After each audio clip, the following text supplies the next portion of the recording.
Okay, everybody, please welcome our next guest, Antonio. Let's give him a moment to introduce himself. Thank you.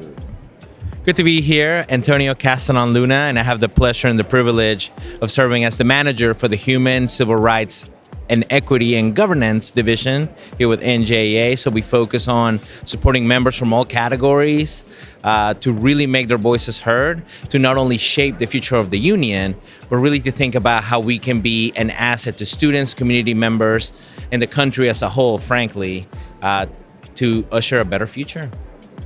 Tell us a little bit about yourself and what does your educational journey look like? Sure. So prior to leaning into the advocacy work, I was actually a TA back in college. I was a TA for biology and organic chemistry, and I really valued not only the impact that educators could make in helping individual students, but also parents and family members really understand how to leverage the opportunity that is education for upward mobility, but also really inspiring folks to really dig into whatever their passions are. So that was my intentional connection to education. And then I transitioned to the work around advocacy because as a formerly undocumented first-generation immigrant, I can trace back the impact that my 7th grade social studies teacher had, Mr. Tom Mills, on my journey in not only succeeding in public education in public schools in Georgia, but really in remaining in the country, because my mother, as a single mother, saw that I was getting the support that I needed, saw that I was getting a pathway forward, if you will,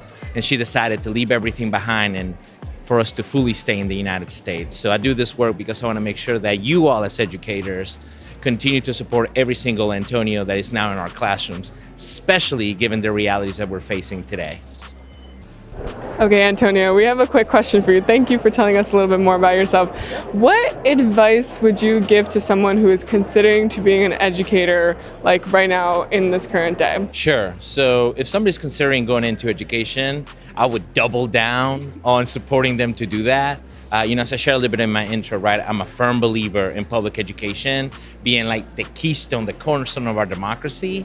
And as I think about our educators, right, you all are actively shaping the future of our country each and every day in ways that sometimes, because of the demands of the profession, we're not even realizing, right? You all are bringing comfort to students. You all are bringing support to families. You all are advocates for the community as a whole. So as I think about an aspiring educator, not only considering to go into education, but also actively beginning to teach, it is the biggest responsibility and the biggest privilege that somebody could have in our society, in my eyes, right?